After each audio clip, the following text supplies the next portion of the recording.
누가 부르는 건지 알 수가 없으니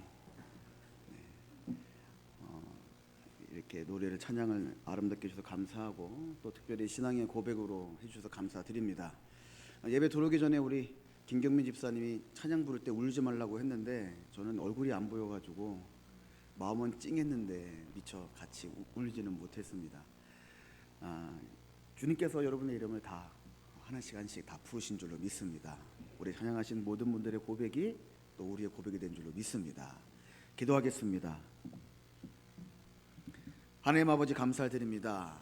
주님의 거룩한 날 주님의 전과 예배 자리를 잊지 않고 모이게 하여 주시고 특별히 이 자리에 모일 수 있도록 직장과 가정과 또 가족들의 환경도 주장하여 주시사 그 모든 은혜를 감사하며 기억하게 해 주셨사오니 이 자리에 모인 성도들 주님 축복하여 주시고 이 자리가 저들의 인생에 복이 임하는 자리가 되게 하여 주옵소서. 죄의 문제와 삶의 짐을 내려놓게 하여 주시고 또 아픔과 질병의 문제도 주님 앞에 내려놓게 하여 주시사 이 시간 문제 해결과 형통뿐만 아니라 치유 회복도 임하는 귀한 시간 되게 하여 주옵소서. 예수님의 이름으로 기도드리옵나이다. 아멘. 할렐루야. 네, 한 주간 주님의 은혜로 잘 지내시다가 모이신 줄로 믿습니다. 며칠 전에 제가 이렇게 뉴스를 보다 보니까 유명한 배우 김수미 집사님이 소천한 소식을 듣게 되었습니다. 제가 김수미 집사님이 살아계실 때 어느 교회에서 간증하는 것을 본 적이 있어서 저분이 우리 교회 와서도 한번 간증 집회를 하면 좋겠다라는 마음을 가지고 있었습니다. 요즘에 워낙 방송 생활이 바쁘셔서 인연이 닿지 않아서 못 모셨는데 안타까운 마음을 갖게 됩니다. 신문을 보셔서 알겠지만 우리 김수미 집사님은 어려서 모태 신앙을 가지고 계셨고 할아버님이 군산에 아주 유명한 교회를 건축하신 그런 성도님이셨습니다. 중학교 시절 서울로 이사 와서 그때부터는 사춘기 때 신앙생활을 전혀 하지 않고 결혼 이후에 아이를 다 낳을 때까지 비기독교인으로 살게 됩니다. 그리고 연기자로서 아주 유명한 그런 인기를 얻게 되면서 뭐든지 다 가진 것 같은 인생을 살았다고 하죠. 그러다 가정의 문제 또 여러 가지 문제로 인해서 우울증을 앓게 됐고 그리고 알코올 의존증에 빠져서 늘 원망과 불평 가운데 살았다고 합니다. 그리고 나서 어느 순간 주님 앞에 기도하게 되고 주님을 만나게 되죠. 그리고 자신의 인생이 원망과 불평에서 감사로 변했다라고 그렇게 간증 중에 고백을 하게 됩니다. 그분의 이야기는 딱 한 가지였습니다. 왜 이제 주님을 만났을까? 왜 이제 주님을 내가 믿게 되었을까? 그게 자기 인생의 가장 큰 그런 걱정거리고 또 그리고 후대들에게 알려주고 싶은 이야기다 라고 이렇게 얘기하면서 많은 성도들에게 큰 심령의 울림을 주고 하나님 곁으로 돌아가셨습니다. 저와 여러분은 다 예수님의 자녀입니다. 죄의 권세 아래서 있던 우리의 모든 결박이 다 끊어지고 이제 그리스도 안에서 새로운 생명을 부여받은 자로서 새 생활을 시작하는 사람들이죠. 그렇기 때문에 그리스도인들은 비록 세상에 우리가 머물고 있지만 그리스도인의 영광과 권세 가운데 있는 자들로 하늘의 것을 추구하며 살아가야 되는 것이 우리의 성도들의 모습입니다. 그래서 에베소서 2장에서 우리 그리스도인들의 신분을 가리켜 하늘에 앉아서 세상을 사는 사람들이라고 그렇게 분명하게 말씀하고 있습니다. 성도는 사는 영역이 다르고 신분이 다르다는 거죠. 그 때문에 생활도 자연스럽게 세상 사람과 구별되어야 한다는 겁니다. 세상에 속해 있는 사람들과 뚜렷이 구분된 우리의 삶의 모습을 이야기합니다. 오늘 본문에서는 감사하는 자가 되었다라고 그렇게 말을 하죠. 바울은 이 새로운 삶에 대해서 은혜와 또 그 생활에 대한 실천을 감사라고 분명하게 말씀하고 있어요. 아까도 우리 호산나 찬양대가 찬양하는데 그 찬양에 왜 은혜가 받았습니까? 주가 나의 이름을 부를 때 우리가 그 부름을 이미 받았고 왜 그렇게 나를 부르셨는지 왜 그 부름으로 나를 이 가정에 남편과 아내와 아들과 딸로 보내셨는지 또 그 부르심을 내 이름을 부르실 때 우리 성월교회 장로와 권사와 집사와 성도로 왜 부르셨는지를 알기 때문에 감사하여 눈물이 흐르고 마음이 그렇게 울림이 있는 거죠. 바울은 자기 스스로를 이미 죽은 사람이었다라고 생각을 했죠. 스데반을 죽이고 예수님을 핍박했던 자기 옛사람은 이미 죽었고 그리스도의 은혜로 다시 구원을 받아 살아난 새로운 사람이 그런 삶을 살아갈 때 사도 바울은 마치 시한부의 삶을 살다가 그렇게 완쾌가 되어서 새롭게 살아가듯이 모든 것이 다 새롭고 모든 사람이 다 사랑스럽고 모든 것이 더 감사할 수밖에 없었다라고 그렇게 고백을 하고 있습니다. 풍랑을 만나서 배에 불안하게 앉아 흘렁이는 그 파도 속에 있을 때도, 전도하다가 사람들의 돌에 맞아서 피를 철철 흘리고 죽을 고비를 서너 번 넘길 때도, 억울하게 옥에 갇혀 있을 때도, 그렇게 고통을 당할 때도 그의 사도 바울의 입에서는 누구도 막을 수 없는 감사와 찬양이 터져 나왔다고 하는 겁니다. 이것은 억지로 할 수 있는 일이 아니죠. 그것은 한번 겪어보고 체험해 본 사람만이 느낄 수 있는 자연스러운 감격이고 감사였어요. 사도 바울이 기록한 서신 가운데 에베소서, 빌립보서, 골로새서, 빌레몬서는 다 감옥에 갇혀 있을 때 썼던 편지들입니다. 오늘 우리가 읽은 본문이 골로새서가 사도 바울이 억울하게 감옥에 갇혀 고통당하고 있을 때 쓴 편지예요. 그런데 놀라운 것은 그 편지의 내용이 다 뭐냐? 그는 감사와 기쁨에 대해서 감격하며 그 편지를 전하고 있어요. 조금도 자유롭지 못하고 조금도 기쁘지 못하고 조금도 감사할 수 없는 상황 속에서 자기의 편지를 받는 교인들에게 뭐라고 그럽니까? 감사해야 된다. 인생이 너무 기쁘다. 이렇게 편지를 쓰고 있다는 거예요. 도저히 기뻐할 수 없는 상황 속에서 어린아이가 갑자기 부모님이 사주시는 장난감을 맞았을 때 기뻐했던 것처럼 원망과 불평이 가득 찬 그 감옥 안에서 마치 엄청난, 정말로 누릴 수 없는 축복 중에 있는 사람처럼 감사하고 있었다는 거예요. 바로 그 바울의 모습이 이 시대를 살아가는 우리들에게 전해주시는 예수 그리스도의 자녀인데 사람, 하늘 보좌에 앉아서 세상을 살아가는 그 사람들과 같은 성도들의 인생이 되어야 될 줄을 믿습니다. 그리스도인과 비그리스도인의 차이는 뭐냐? 단 하나입니다. 이 힘들고 어려운 세상을 기쁘게 살고 있느냐, 또 기쁘게 살지 못하고 있느냐, 그 차이밖에는 없어요. 감사는 환경에 여유가 있어서가 아니라 믿음의 고백인 겁니다. 생존을 위해 온종일 땀 흘리며 살아가는 사람들에게 이 생의 삶은 다 고행일 수밖에 없어요. 일하는 거 즐거워하는 사람 없고 땀 흘리는 거 즐겨하는 사람 없어요. 그런데 살아가는 일이 다 하나님이 다스리시는, 하나님이 주관하시는 세상 속에서 보호받고 공급받고 은혜받고 은총받고 그러한 것이라고 생각하는 사람들에게는 끝없는 감사가 넘치는 날이 하루일 것이고, 나의 삶의 모든 것이 되어주시는 하나님을 찬양하는 삶이 바로 그 하루의 매 순간일 것이라는 거예요. 그것이 이 땅에 살아가는 그리스도인들만이 누리는 참된 은혜요 구별된 모습인 줄로 믿습니다. 그러므로 그리스도인의 생활을 한마디로 취약하면 뭐냐? 감사하는 생활이다 라고 말씀을 드릴 수 있어요. 오늘 본문 15절은 우리에게 너희는 감사하는 자가 되라 이렇게 말씀하고 있죠. 사도 바울이 골로새 교회에게 편지를 보냅니다. 그러면 믿음의 삶을 잘 살아라 이렇게 권면을 해요. 세상 속임수에 흔들리지 말고, 세상 유행에 따라가지 말고, 세상 기조에 기울이지 말고 오직 믿음에 굳게 서서 감사하는 마음으로 살아가라 라고 말씀하고 있어요. 요즘 시대의 뉴스를 보면 감사할 게 뭐 있겠습니까? 좋아할 소식 하나도 없죠. 직장생활, 사회생활, 가정생활 봐도 좋아할 거 하나도 없습니다. 근데 사도 바울이 오늘 말씀 통해 우리에게 뭐라고 그러냐? 거기에 속지 말라는 거예요. 거기에 귀 기울이지 말라라고 말씀하고 있어요. 믿음 안에 굳게 서서 감사하면 그 감사하는 대로 삶을 너희들이 유지하게 될 거다라고 말씀하는 거죠. 바울의 이 권면처럼 우리는 감사하는 삶을 살아야 될 줄을 믿습니다. 감사는 그리스도 예수 안에서 성도들을 향한 하나님의 뜻이라고 성경이 분명히 말씀하고 있어요. 이처럼 감사는 성도가 마땅히 해야 할 도리이고, 우리가 그 마음만큼 그 감사 생활을 잘 감당하지 못한다는 것도 사실일 겁니다. 특별히 어려운 상황에서 감사하기란 쉽지 않죠. 감사할 수 있을 때 감사하는 것, 감사할 여건이 될 때 감사하는 것 누구나 감사합니다. 그러나 감사할 수 없는 상황, 도저히 감사라고는 찾아볼 수 없는 힘들고 핍절한 상황 속에서 감사할 수 있는 사람은 오직 하나님의 은혜만을 입은 사람이 가능하다는 거죠.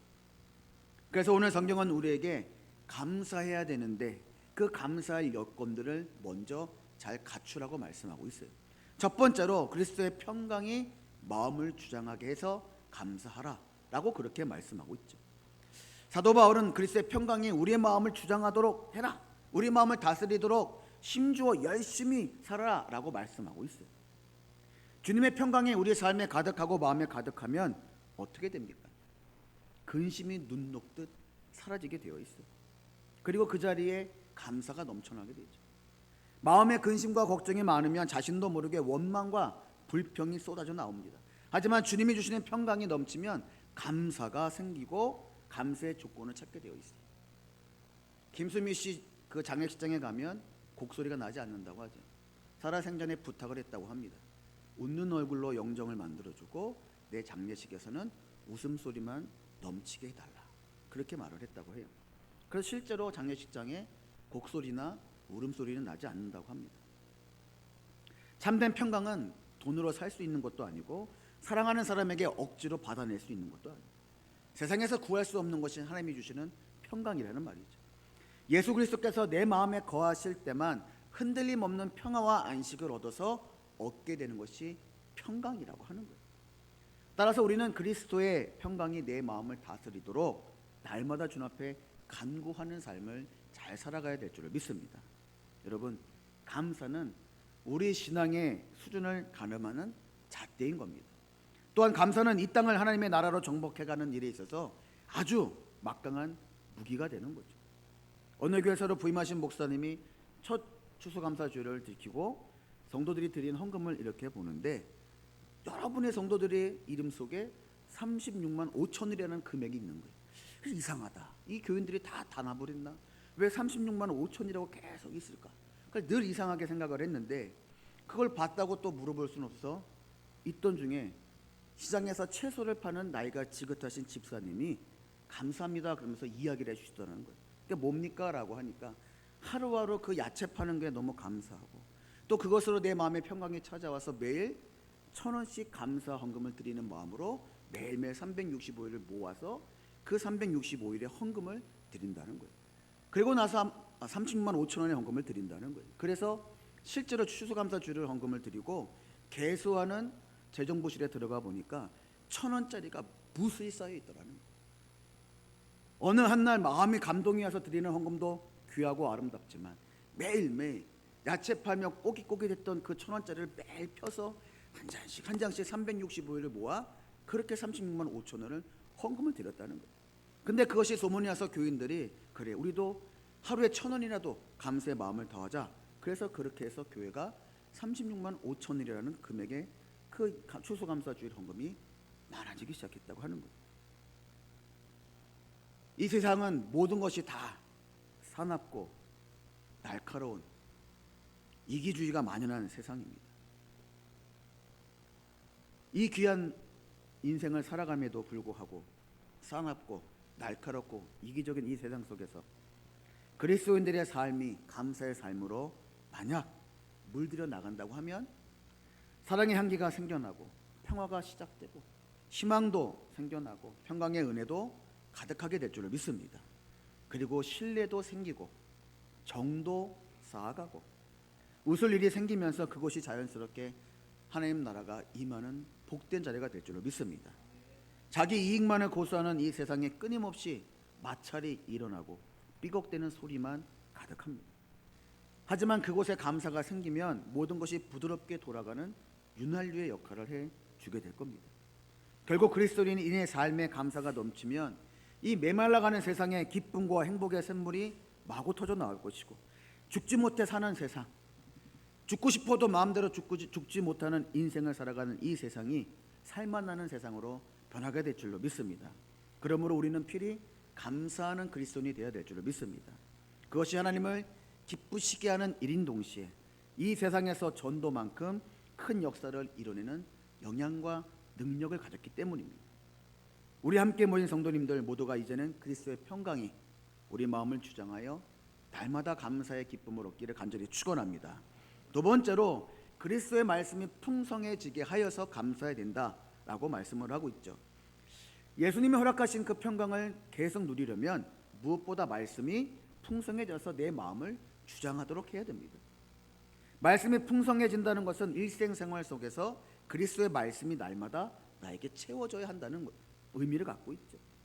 말씀이 채워지면 성도는 하나님의 사랑으로 날마다 감격하게 되어 있어요. 삶에 부어주시는 은혜를 끊임없이 깨닫게 되죠. 그래서 자연스럽게 주님을 향한 사랑과 찬송과 감사가 늘 넘쳐나게 된다는 거예요. 어떤 어려움을 만나도 기쁨으로 그 일을 맞이한다는 거죠. 힘든 일을 만나도 하나님 감사합니다. 다른 사람이 아닌 내가 그 어려움을 만나게 해주셨으니 내가 반드시 극복해내겠습니다. 질병을 얻어도 하나님 감사합니다. 사랑하는 누가 아닌 내가 그 질병을 얻었으니 주님, 저는 그 질병을 이겨낼 믿음을 갖게 된 줄로 믿습니다. 제가 질병을 이겨내고 하나님의 영광을 드러내고 많은 사람에게 주님이 살아계심을 나타내겠습니다 라고 하는 감격과 감사가 터져 나온다는 거예요. 감사하는 자가 되라는 것은 의식적으로 범사에 감사하는 거리를 찾아내라는 거죠. 감사하려고 힘쓰는 자가 되라고 말하는 거예요. 어떤 일, 어떤 자리, 어떤 상황, 어떤 환경에서도 내가 감사할 것을 반드시 찾아내겠다고 하는 신앙의 열정을 가지라는 거죠. 왜냐하면 감사한다는 것이 모든 것이 하나님의 은혜임을 고백하는 가장 우선되는 감정이기 때문에 그래요. 감사는 하나님의 은혜를 아는 것을 표현하는 거예요. 시편 103편 2절에 보면 내 영혼아 여호와를 송축하며 그 모든 은택을 잊지 말지어다 이렇게 말씀합니다. 나의 지나온 시간의 모든 것이 다 주님의 은혜였다라고 고백하는 게 감사라는 거예요. 이것은 성령께서 우리 마음에 함께 하시거나 또 우리 마음에 역사하지 않으시면 모든 것이 주님의 은혜로 깨달아지지 않는다는 거죠. 그래서 감사는요, 성령을 모시고 사는 사람만이 가능한 거예요. 성도님들 가운데도 잘 되는 일이 있으면 뭐라고 그럽니까? 아유, 누가 잘 도와줬어요. 아유, 모낸 가니까 대출이 잘 됐어요. 제가 또 알아보니까 분양이 싸게 하는 분양지가 있어서 제가 그 집을 얻었죠. 뭐 이런 얘기 말씀하죠. 성령이 임하면 표현이 달라지죠. 하나님이 다 모든 것을 주장해 주셨죠. 제 마음이 사람을 의지하여 흔들릴 때 주님이 성령님을 통해 잘 붙잡아 주셔서 사기당하지 않고 그래도 저렴하게 집도 구할 수 있게 해주셨어요 라고 하는 마음이 생긴다는 거예요. 새가 날려면 바람이 있어야 되죠. 우리 인생도 살아가는 데 있어서 하나님이 예배해 주신 섭리가 있어야 우리도 우리의 인생이 비상할 수 있다는 거예요. 때를 따라 도우시는 은혜가 있어야만 인생을 인생답게 살아갈 수 있다고 하는 거예요. 우리에게도 하나님이 주신 날개가 다 있습니다. 건강의 날개, 지식의 날개, 가정의 날개, 물질의 날개, 능력의 날개, 재정의 날개, 평안의 날개, 다 날개가 있어요. 근데 이 날개를 가지고 우리가 펴기만 하면 하늘에 날아갈 수 있느냐? 전혀 그렇지 않다는 거죠. 오늘날 내가 가진 것은 날개이지만 이 날개를 펴고 움직여서 날아갈 수 있게 해주시는 분은 하나님이시라고 하는 거예요. 하나님의 은혜가 바람처럼 임하지 않으면 절대로 하늘로 올라갈 수 없어요. 근데 실제로 우리가 가지고 있는 문제는 뭐냐? 이 하나님의 은혜를 발견하면서 감사를 이루어 높이 비상하는 삶을 살기가 쉽지 않다는 거예요. 내가 지금 가지고 있는 날개에만 집중하여서 그것만 의지하려고 하지 하나님의 은혜로 불어주시는 바람을 타고 높이 비상해야만 된다는 그런 것은 잘 모른다고 하는 거죠. 이제 우리가 요즘 이 대학교 입시 시즌을 갖고 있습니다. 얼마 전에는 연세대학교에서 시험지를 너무 일찍 줘서 문제가 생겼고 뭐 20초엔 다 그랬습니다. 그리고 입시가 끝나면 뭐라고 그럽니까? 다들 하는 얘기가 뭐예요? 입시 제도가 잘못돼서 어느 대학에서 평가를 잘못해서 이렇게 하면서 늘 되지 않은 것, 떨어진 것에 대한 핑계거리만 넘쳐나는 시대에 살아가고 있죠. 내가 공부한 만큼 원하는 대학에 가느냐? 이 세상은 그렇지 않죠. 내가 노력하고 수고한 만큼의 직장의 위치를 갖느냐? 절대로 그렇지 않습니다. 이 세상의 모든 사람은요, 왜 평등이라는 걸 주장할까요? 내가 지금 받는 처지와 처우가 평등하지 않다고 느끼기 때문에 그런 불평이 자꾸 나오는 거예요. 온갖 제도가 생기고 온갖 규제가 생깁니다. 왜? 평등을 요구하는 사람이 너무 많기 때문에.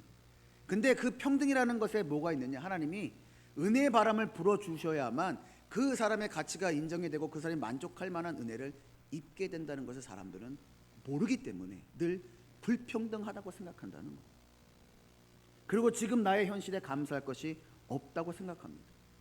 지금 현재 모든 것이 다 불안전하고 불평등한 것이고 또 문제가 해결되지 않은 것으로 생각하기 때문에 매일매일 심각하게 전쟁을 치르는 것과 같은 하루를 살아가고 있어요. 지금 당장 감사할 이유도 없고 감사할 거리도 없고 눈에 보이는 은혜도 없기 때문에 늘 불평등이라 생각한다는 거죠. 그러나 중요한 것은 진실한 감사는요, 모든 것이 다 구별되어졌을 때 평탄한 가운데 이루어지는 것이 아니라 오히려 극한의 어려움, 미완성의 고통 가운데, 고개 가운데 있을 때 그때 드려지는 감사가 진정한 감사라고 하는 거예요. 하나님의 말씀이 우리 안에 풍성해지면 이처럼 어떤 상황에서도, 미완성의 벼랑에서도, 극한의 어려움 속에서 감사가 우리 입에서 터져나오게 될 줄로 믿습니다.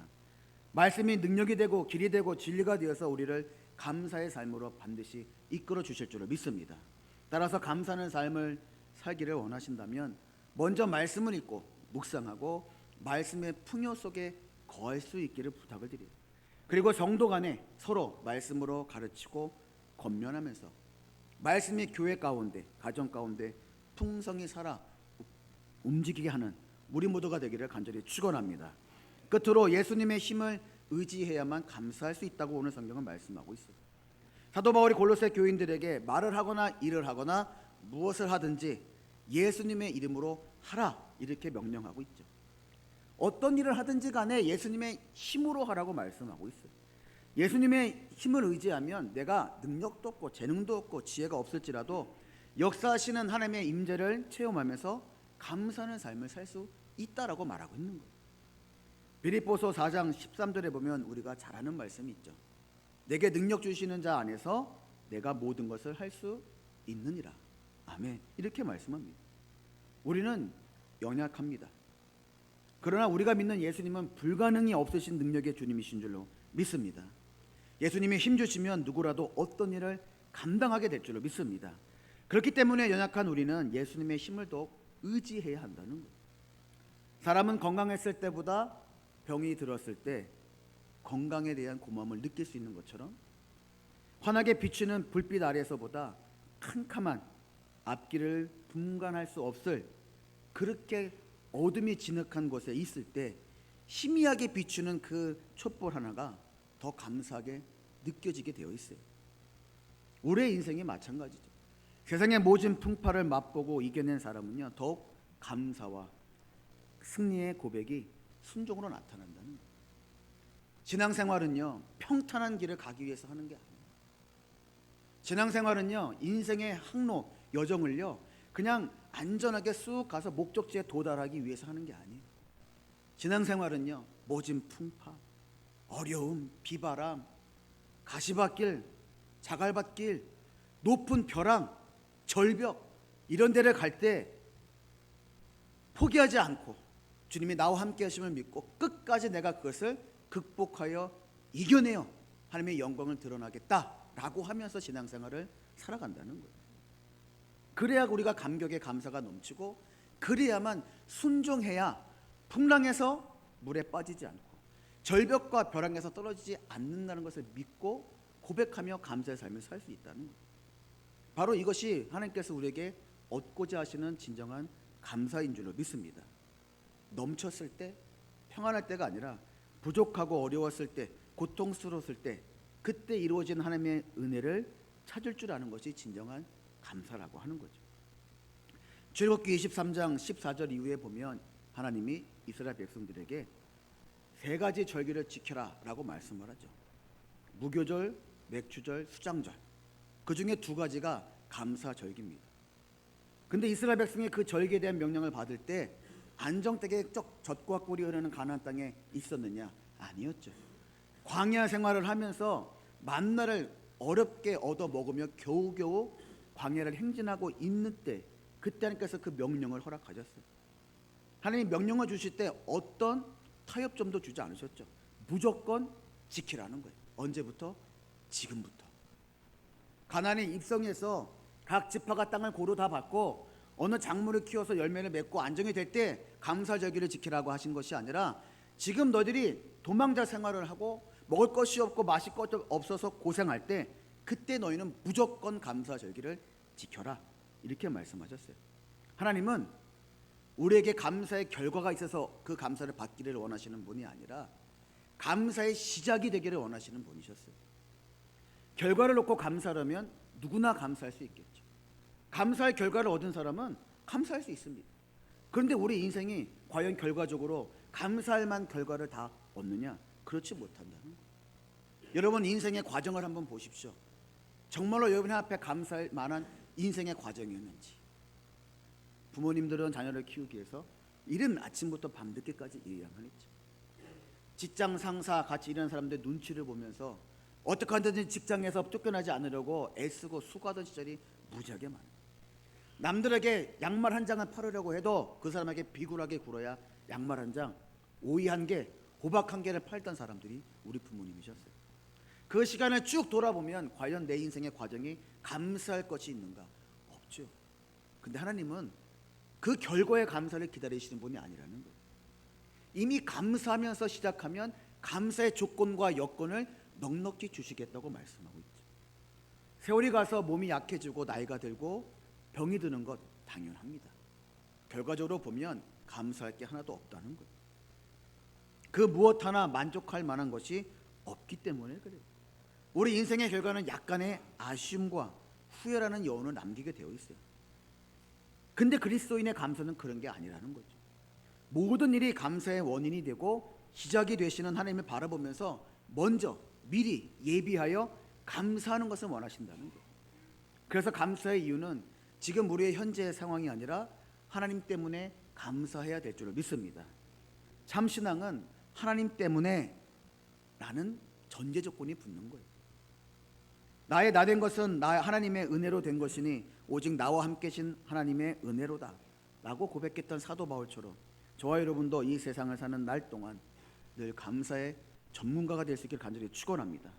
사도 바울은 항상 기뻐하고 쉬지 말고 기도하고 모든 일에 감사하라 라고 권면했죠. 그것이 그리스도 예수 안에 있는 하나님의 뜻이다 라고 말씀했어요.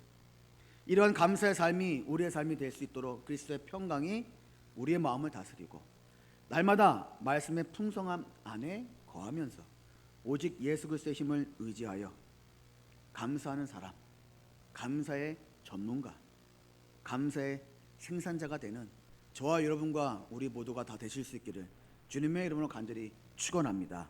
기도하겠습니다.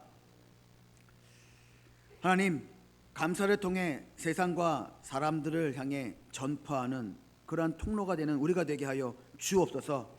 감사를 만들어내는 노하우가 있게 하여 주시고 하나님이 우리에게 주신 은혜와 은사를 잘 활용하여 감사하는 삶을 살게 하여 주옵소서. 무엇보다도 순간순간 깊은 말씀의 묵상 중에서 얻은 풍성한 감사의 열매를 가지고 매일마다 찬양과 영광과 감사를 돌리는 행복한 삶을 사는 우리 모두가 되게 하여 주옵소서. 예수님의 이름으로 기도드리옵나이다.